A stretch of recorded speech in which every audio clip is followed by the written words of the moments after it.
հարց համար 43-ը Հայաստանի Հանրապետության հարկային օրենսգրքում փոփոխություններ եւ լրացումներ կատարելու մասին Հայաստանի Հանրապետության օրենքի նախագծի մասին հարցը զեկուցող Պետական եկամուտների կոմիտեի նախագահ Ռուստամ Բադասյան։ Խնդրեմ, պարոն Բադասյան։ Շնորհակալություն, մեծարգո վարչապետ, կառավարության հարգելի անդամներ, այս նախագծով կարգավորել ենք Հայաստանի Հանրապետությունում մշտական հաստատություն չունեցող ոչ ռեզիդենտ ընկերությունների կողմից Հայաստանի Հանրապետությունում գտնվող ֆիզիկական անձանց մատուցվող էլեկտրոնային ծառայությունների հարկման հետ կապված հարաբերությունները։ Ներկայումս հարկային օրենսգրքում նման կարգավորման բացակայության պայմաններում պետական բյուջեն կորցնում է եկամուտներ ավելացված արժեքի հարկի գծով եւ ըստ այդմ մենք առաջարկել ենք հետեւյալ փոփոխությունները։ Հարկային օրենսգրքում ավելացվում է էլեկտրոնային ծառայություն հասկացությունը, որը գրեթե նույնական է ԵԱՏՄ պայմանագրի 18-րդ հավելվածով բերված հասկացությանը։ Էլեկտրոնային եղանակով ծառայությունների մատուցումը համարվում տեղեկատվական եւ հեռահաղորդակցական ցանցի միջոցով ծառայությունների մատուցումը, այդ թվում համացանցի միջոցով։ Հստակեցրել ենք էլեկտրոնային ծառայությունների մատուցման վայրի որոշման կանոնները եւ սահմանել, որ էլեկտրոնային ծառայությունների մատուցման դեպքում ծառայությունների մատուցման վայրը որոշվելու է ստացողի վայրով, մասնավորապես հետեւյալ կարգավորումներ ունենք, 4 կանոն ունենք։ Համարվելու է, որ մատուցման վայրը Հայաստանի Հանրապետությունն է, եթե ֆիզիկական անձը գտնվում է Հայաստանի Հանրապետությունում, բանկի գտնվելու վայրը, որի միջոցով կատարվում է վճարումը ծառայությունների համար, ֆիզիկական անձի կողմից օգտագործված ցանցային IP հասցեն, հեռախոսահամարի երկրի միջազգային ծածկագիրը, այսինքն այս 4 դեպքերն են բերված որպես չափորոշիչ որոշելու համար ծառայությունների մատուցման վայրը եւ էլեկտրոնային ծառայությունների մատուցման վայրը համարվելու է Հայաստանի Հանրապետությունը, եթե միաժամանակյա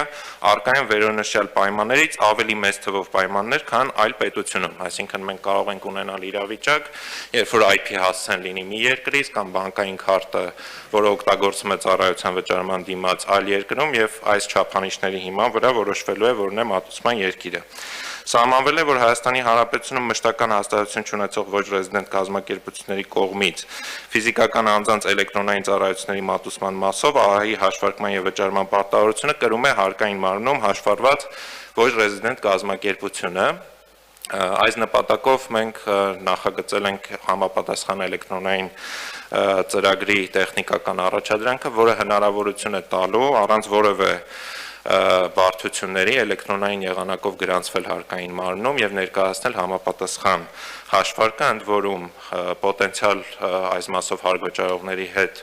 բանակցություններ են եղել միջ այս փուլը եւ վերջիններիս հետ համաձայնացված է այդ էլեկտրոնային ծրագրի բոլոր բաղադրիչները։ Կարգավորվել է, որ Հայաստանի Հանրապետությունում մշտական հաստատություն չունեցող ոչ ռեզիդենտ կազմակերպության կողմից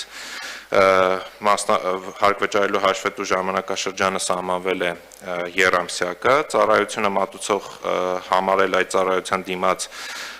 վճարում այդ թվում մասնակի կատարելու օրը ներառող հաշվետու եռամսյակի վերջին օրը, այսինքն հաշվետու ժամանակահատվածը եռամսյակն է եւ ինչպես նշեցի, նաեւ անցումային դրույթներով սահմանված է, որ այս փոփոխությունները ուժի մեջ են մտնելու 22 թվականի հունվարի 1-ից, միջ այդ փուլը պետք է հասցնենք էլեկտրոնային ծրագիրը հաստատել նախ թվայնացման խորհրդում եւ ունենալ պատրաստի, որպեսզի հաջորդ տարվանից նման գործարքներ կատարող ընկերությունները, խոսքը Google-ի, Facebook-ի եւ նմանատիպ ընկերությունների on-line ծառայությունների մասին է խոսքը, հնարավորություն ունենան Հայաստանի Հանրապետությունում ավելացված արժեքի հարկի գծով առաջացող պարտավորությունները հայտարարել եւ վճարել։ Շնորհակալություն։ Այսինքն, եթե ավելի պարզ ձևակերպենք, խոսքը նրա մասին է, որ մենք էլեկտրոնային հարթակներում տեղադրվող գովազդները պիտի հարկենք, ինչպես անում են աշխարհի ոչ բոլոր համենայն դեպս առաջատար երկրները այդպես վարվում են, եւ մենք նախկինում այս հարցը բազմիցս քննարկել ենք եւ հանգել ենք այն եզրակացության, այսինքն հետեւյալն է հարցը։ Facebook, Google եւ ընդհանրապես ինտերնետային դաշտում, եթե օրինակ մենք բացում ենք օտարերկրյա նաեւ կայքեր, մենք տեսնում ենք, որ այդ կայքերում Հայաստանից, եթե բացում ենք, տեսնում ենք, որ հայկական ընկերությունների գովազդներ են տեղադրված։ Այդ գովազդների համար բնականաբար այդ ընկերությունները վճարվում են։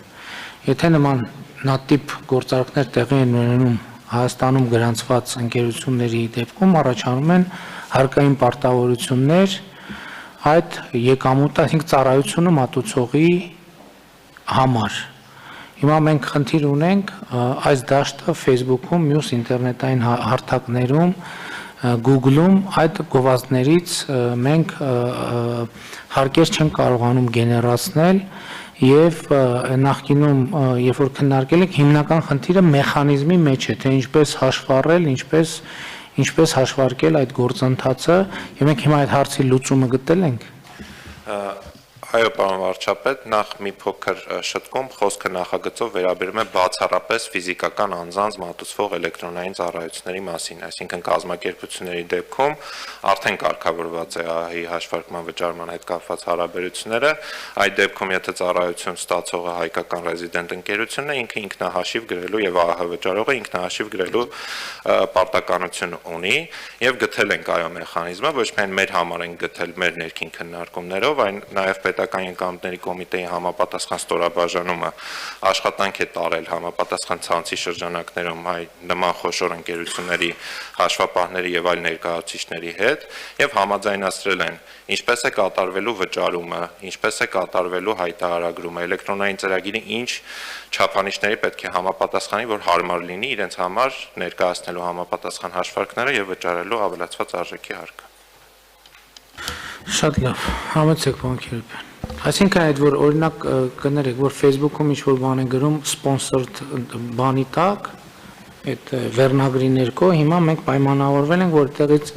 մեր օրենսդրության համապատասխան գոյացող հարկերը այդ ընկերությունները հաշվառելու են եւ վճարելու են մեր պետական բյուջե։ Այո, պարոն վարչապետ, կամ օրինակ Netflix-ից ենք օգտվում, ֆիլմեր ենք դիտում, Netflix-ի բաժանորդագրությունը արժի համապատասխան գումար, այդ գումարի մասով լինելու է հարկային պարտավորությունների հայտարարում եւ վճարում։ Այսինքն հիմա որպեսզի հերթով չթվարկենք դեպքերը այդ դաշտում ինչ գոյություն ունի փակում ենք, հա, ճիշտ եմ ասում։ Այո, եւ նաեւ կառավարությունը սահմանելու է էլեկտրոնային ծառայությունների ցանկը, որոնք որ այս հարկման պարտականության տակ ընկնում են։ Ես մի քիչ շուտ անենք ընտրությունների ժամանակ ահագին հարկ կգեներացվեր, չէ՞։ Ինչի՞ չհասցրեցինք, պարոն Քերոբյան, ասեք։ Հարգելի գործընկերներ, այս հարկը ըստ էության աշխարհում ունի հայտնի անվանում, կոչվում է Google Tax կամ Tax on Google, եւ ընդունված է կիրառել այն մեծ էլեկտրոնային ծառայություններ մատուցող ընկերությունների նկատմամբ, ովքեր գլոբալ ընկերություններ են եւ ունենալով գլխամաս մի երկրում ծառայություններ են մատուցում բազմաթիվ երկրներում։ Այստեղ խոսքը գնում է ոչ միայն Facebook-ի եւ Google-ի մասին, այլ նաեւ Yandex Taxi, Airbnb, Booking.com եւ բազմաթիվ այլ ընկերությունների մասին, ովքեր Հայաստանի տարածքում մատուցում են ծառայություններ եւ հաճախ նաեւ մրցակցում են տեղական ընկերությունների հետ եւ ստացվել է այնպես, որ մինչեւ այս պահը այդ ընկերությունները, գլոբալ ընկերությունները նաեւ ունեն անարդար մրցակցային առավելություն տեղական կազմակերպությունների նկատմամբ, օրինակ եթե վերցնենք Yandex Taxi դեպքը, Yandex Taxi-ն ավելացված արժեքի հարկ չէր վճարում, իսկ Gigi Taxi-ն օրինակ վճարում էր եւ այս կարգավորումը ոչ միայն լրացուցիչ հարկային մուտքեր ապահովելուն է ուղղված, այլ նաեւ մրցակցային պայմանները հավասարացնելուն մեր հաշվարկներով մոտավորապես 20 միլիարդ դրամ ամենակիչը լրացուցիչ հարկ կհավաքվի, բայց սա ընդհանրապես ուղիղ հարկ է։ Նա բնականաբար այն ընկերությունները կամ այն մարդիկ, ովքեր ծառայություններ են մատուցում այսպիսի հարթակների միջոցով, իրանք եւս դուրս կգան դեպի թափանցիկ դաշտ, այսինքն օրինակ եթե մարդը Airbnb-ի միջոցով վարձով տուն է տալիս, ինքը եւս արդեն ստիպված պետք է մտնի հարկային դաշտ եւ դա ճիշտ է, որովհետեւ այն բոլոր մարդիկ, ովքեր եկամուտներ են ստանում, պետք է նաև մասնակցեն պետության կարիքների ծախսերին, հա։ Այս շատ լավ օրենք է, շատ ենք չարչարվել սրա վրա եւ կարծում եմ, որ շատ մեծ էֆեկտ է ունենալու։ Շատ լավ, իրականում ես դուք հարցին չպատասխանեցիք, ես պատասխանեմ, թե ինչու է այսքան հետաձգվել, որովհետև այստեղ խնդիրն այն էր, որ այդ միջազգային ընկերությունների կորպորացիաների հետ պետք էր որոշակի համաձայնություններ ձեռք բերել եւ դա որոշակի բանակցային գործընթաց էր եւ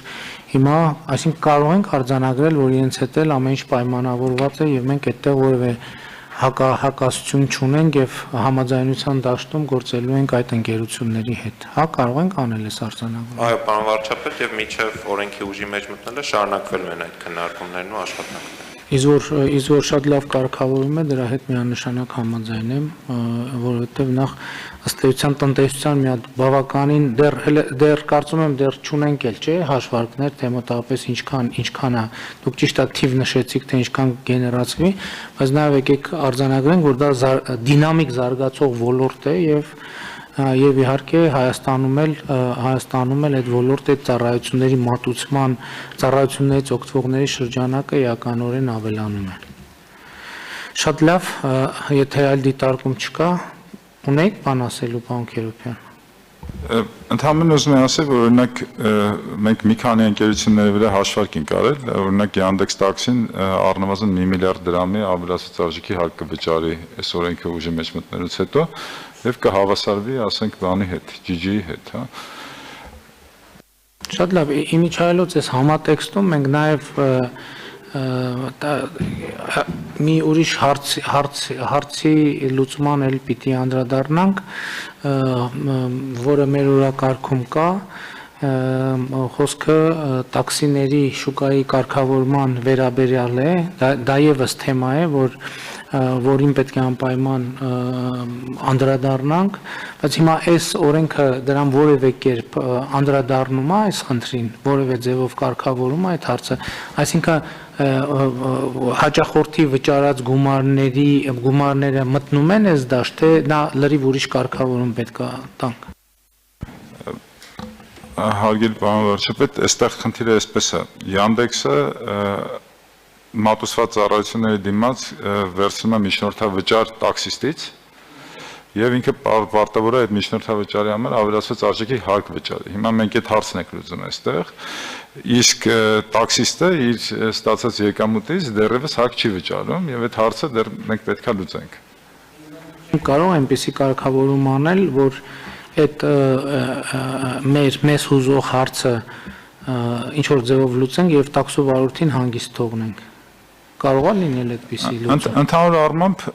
տարբեր երկրներում լուծված է այդ հարցը հենց պլատֆորմների միջոցով, այսինքն հարկային ագենտ համարվում է հենց պլատֆորմը եւ իրանք էլ ոնց որ վերցնում են դրացիչ այն հարկերը, որոնք պետք է վճարեն բյուջե եւ պետությունը ըստ էության գործ ունի միայն պլատֆորմների հետ եւ ոչ թե ամեն մի տաքսիստի հետ առանձին։ Այս ինչով է կարևոր, տեսեք մենք անընդհատ վերադառնում ենք այս հարցին,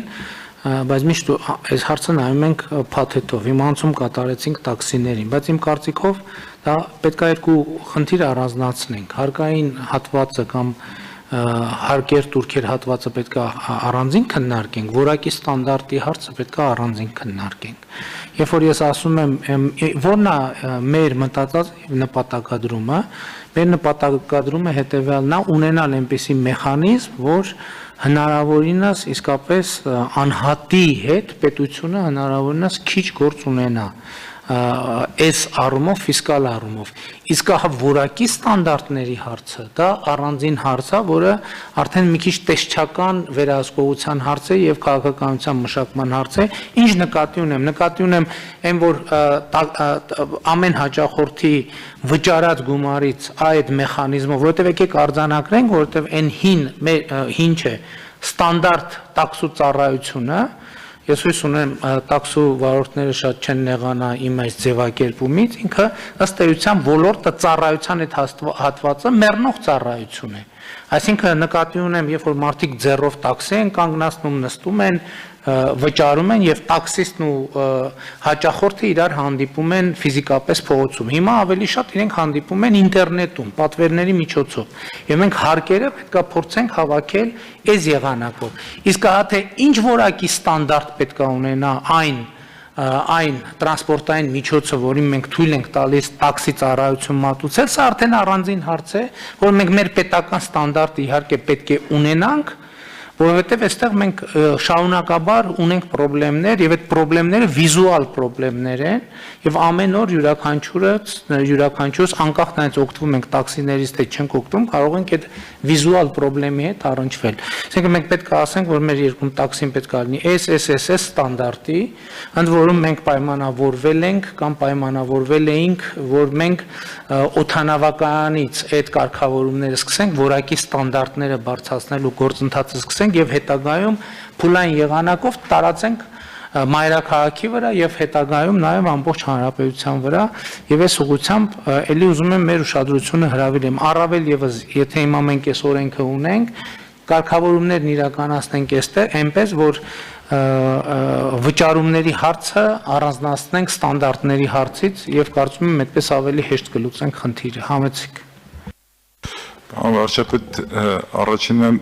ուզում ասել որ տենց պետք չի դեռ թերագնահատել տրադիցիոն տաքսի ծառայությունը ինքը ըստ էության դեռևս շուկայի կեսից ավելին է մեր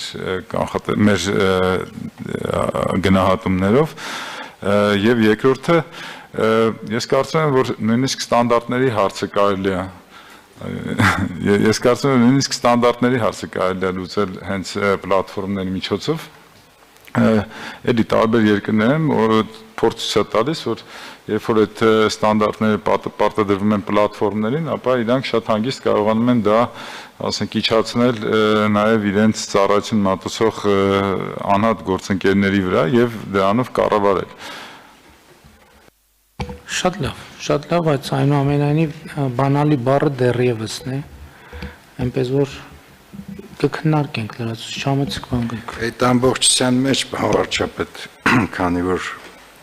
մանրամասն քննարկեցինք, ես ուզում եմ մեր ուշադրության կենտրոնում մնա կանխիկի կրճատում, որովհետև ինչ որ դուք թվարկեցիք,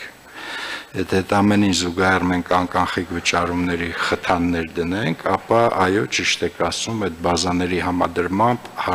հարկումը կլինի ընդհանրապես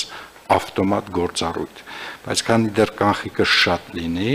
ցավոք սրտի, այն ինչ որ դուք ասում եք, կատարելագործված հնարավոր չի անել, որովհետև տեսեք վճարում ընդունողը ով է եւ վայրը որտեղ է, իսկ բազան որտեղ է ձևակերպվում։ Երբ որ այդ վճարումների բազան էլ ձևակերպվի անկանխիկ եւ վիրտուալ համակարգերում, համադրման այդ հարկման մասին որևէ մեկ ընդհանրապես բան, ուզում եմ ասեմ, հավելյալ գործառույթ իրականացնելու խնդիր չի ունենա։ Այդ իմաստով ես կարծում եմ, սա էլ պետք է մեր ուշադրության կենտրոնում լինի եւ կանխիկի կրճատման քաղաքականությունը շրջանառության մենք պետք է սարքենք անընդհատ։ Շնորհակալություն։ Շատ լավ, այլ դիտարկումներ։ Համեցեք, պարոն Խաչատրյան։ Շնորհակալ եմ, պարոն վարչապետ, ես ուղղակի մեկ դրվագի վրա եմ ուզում ուշադրություն հրավիրել։ Պարոն Քերոբյանը նշեց, որ այս ծառայությունների բնագավառում դեռևս կեսին մոտ ծավալով թե թիվը որքան է կարող ենք լրացուցիչ հասկանալ, բայց եթե մոտ է կեսին ծառայությունների են հատվածը, որոնք ոչ գործակալների կամ ոչ հարթակների միջոցով են ծառայությունները մատուցվում մեր քաղաքացիներին, ապա նաև պետք է հետագա հարկային քննարկումներում զգույշ լինենք, որ հարթակների միջոցով գործադրվող մեխանիզմներով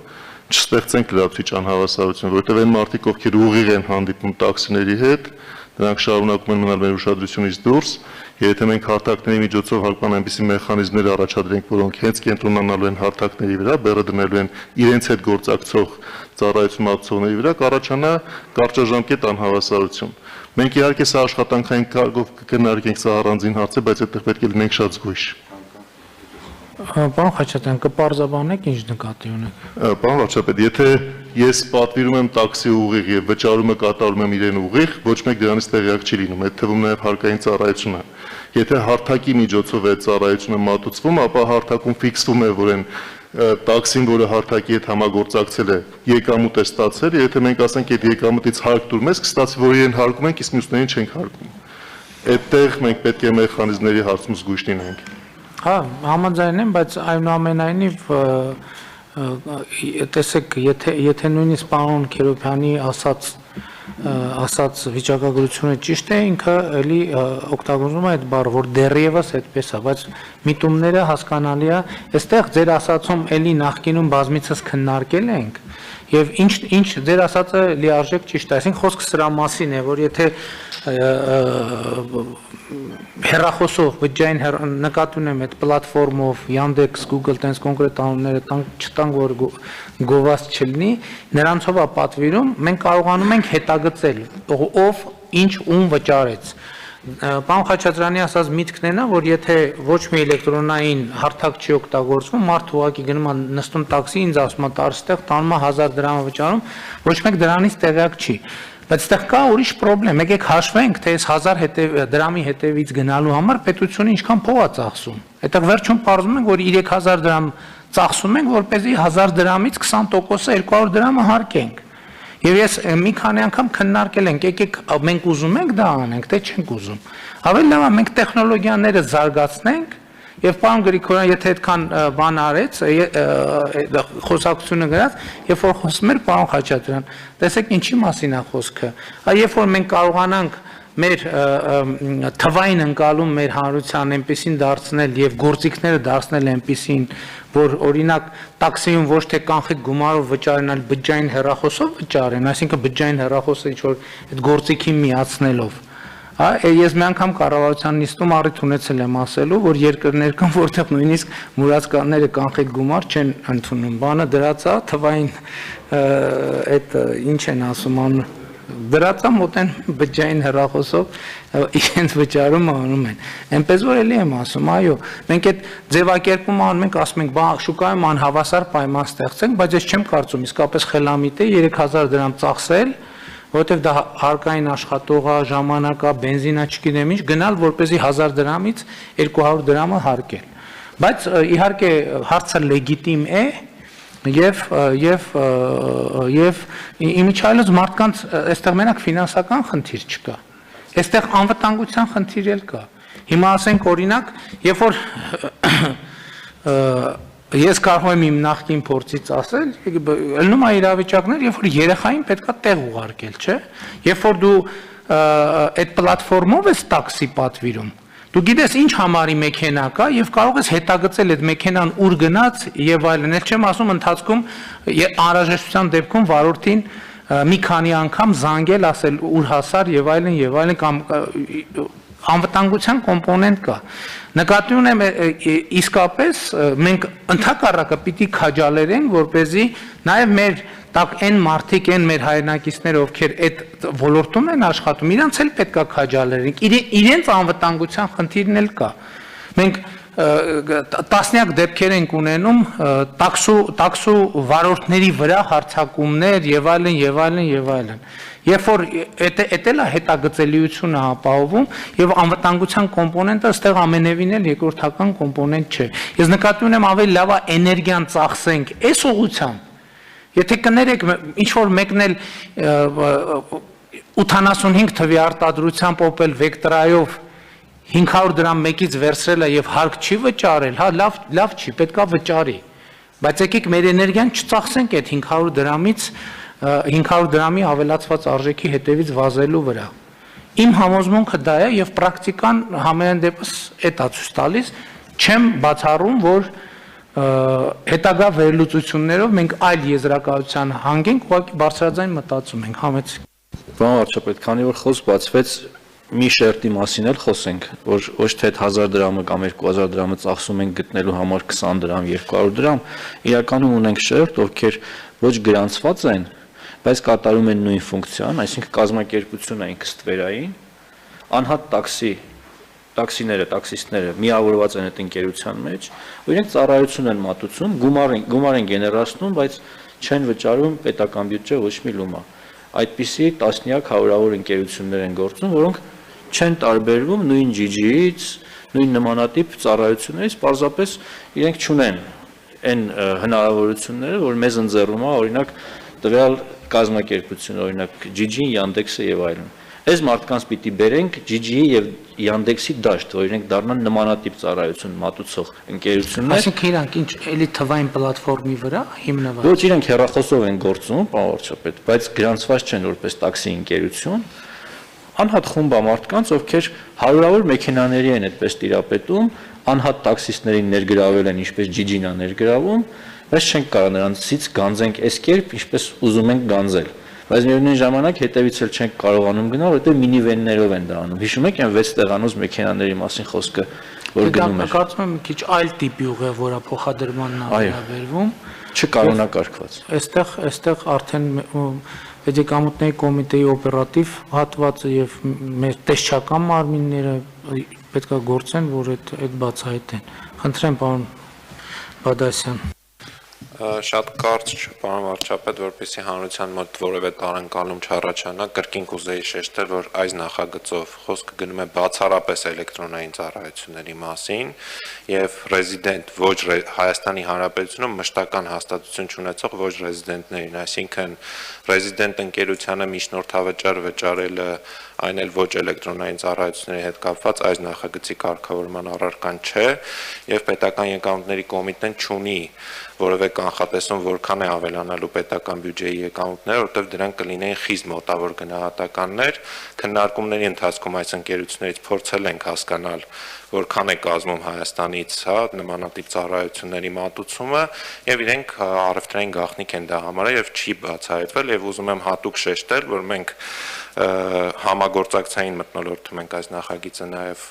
անում, քանի որ այդ ընկերությունները բացառապես կամավոր հիմքերով պատրաստական են Հայաստանի Հանրապետությունում հարկերը վճարել, իսկ Հայաստանի Հանրապետությունը բավարար հսկողական մեխանիզմներ այս առումով չունի։ Շնորհակալություն։ Շատ լավ։ Դրվում է քվեարկության, ովքեր են դեմ որոշման ընդունմանը, դեմ չկա, որոշումն ընդունված է։ Քննարկում ենք հարց համար 40